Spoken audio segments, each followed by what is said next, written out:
अरे भाई हटो जरा। अरे नीलकंठ वर्णी, मुझे विश्वास था कि आप यहाँ जगन्नाथपुरी में मिल जाएंगे। उधर 2 पैसों के लोभ में मैं आपको खो बैठा। अब मैं आपसे नहीं बिछड़ूंगा।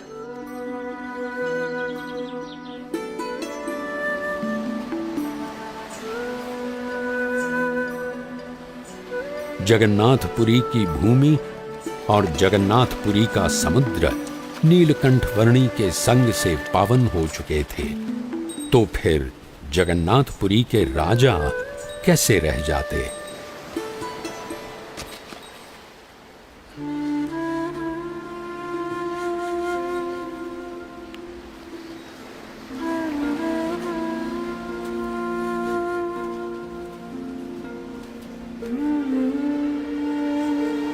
प्रणाम। प्रणाम। मैं जगन्नाथपुरी का राजा गजपति राजा दिव्य सिंह देव हूं। जगन्नाथपुरी के मेरे साम्राज्य में आपकी दिव्य प्रतिभा के बारे में मैंने बहुत कुछ सुना है। प्रणाम।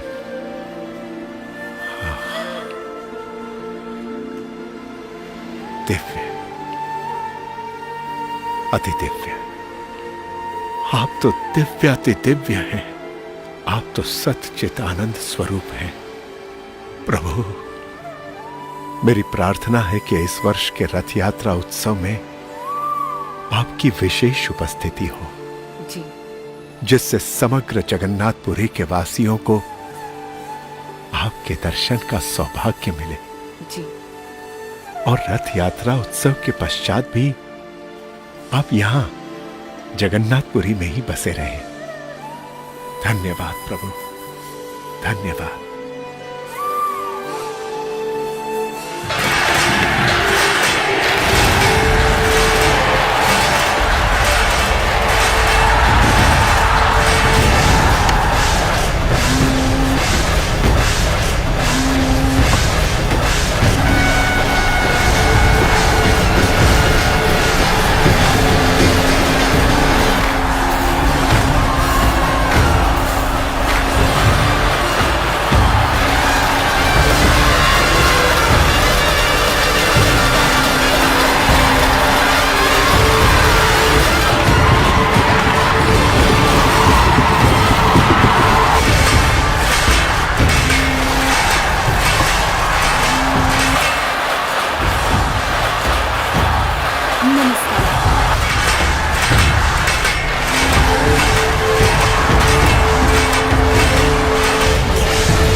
सदा संतुष्ट मनसः सर्वाः सुखमया दिशः। यदि संतोष पूर्वक जीवन जिएंगे तो सुखी रहेंगे।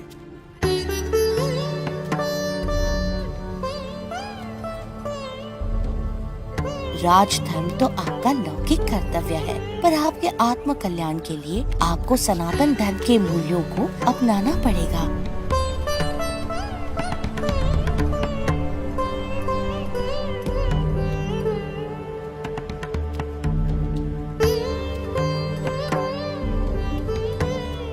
पिछले 10 महीनों में कई बार जगन्नाथ जी के दर्शन आपके साथ किए हैं, और आज वैसे दर्शन अंतिम बार किए। 10 महीनों में कभी आपका बहुमान हुआ तो कभी अतिशय अपमान हुआ, कभी आपको अच्छे व्यंजनों का भोजन मिला, और कभी तो आप कई महीनों तक केवल वायु भक्षण कर रहे। हर परिस्थिति में आप एक समान प्रसन्नता से रहे। मैं तो कई बार बहुत व्यथित हो जाता था, पर आप तो हमेशा स्थित प्रज्ञ। अब आगे हम कहाँ जाएंगे? यहाँ से पश्चिम दिशा में महानदी है।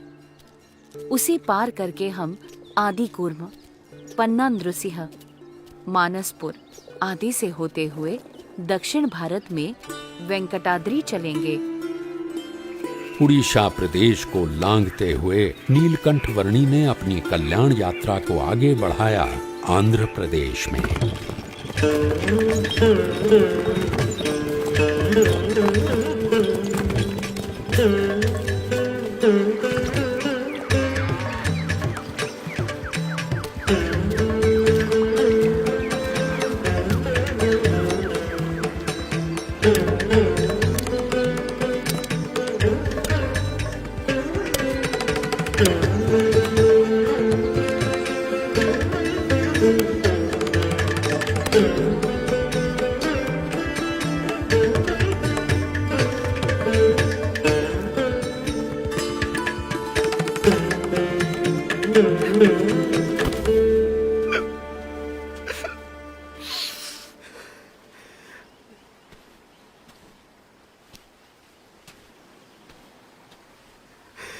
मेरे माँ बाप की स्थिति अभी कैसी होगी?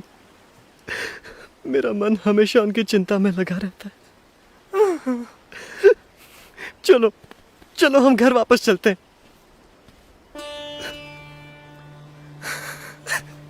तो फिर मुझे जाने दो।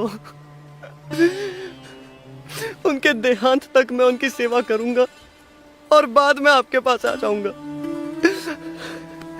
कोई बात नहीं जयराम दास, तुम जा सकते हो। पर मुझे आपसे सन्मुख भी रहना है। उनके प्रति मेरा मोह मुझे आपसे दूर कर रहा है। मैं असफल हो रहा हूं।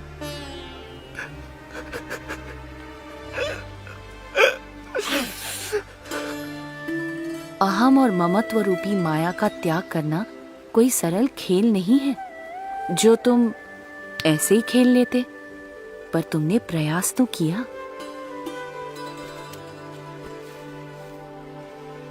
जी भैया। और हाँ, जब से तुम्हारे पिताजी ने तुम्हें मुझको सौंपा है, तब से तुम मेरे कहलाए हो। जी नीलकंठ। और जिसे एक बार मेरा संबंध हो जाता है और जो मेरा कहलाता है, उसे मैं छोड़ता नहीं हूँ और उसमें मैं तिल भर जितनी कसर भी रहने देता नहीं हूँ। तो चिंता मत करो। भविष्य में जब तुम्हें वैराग्य की वृत्ति जाग उठे, तब पश्चिम दिशा में गुजरात क्षेत्र में आकर मुझसे मिलना। मुझे तुम्हें साधु दीक्षा देकर तुमसे अच्छे कार्य करवाने हैं और तुम्हारा आत्यंतिक मोक्ष भी करना है।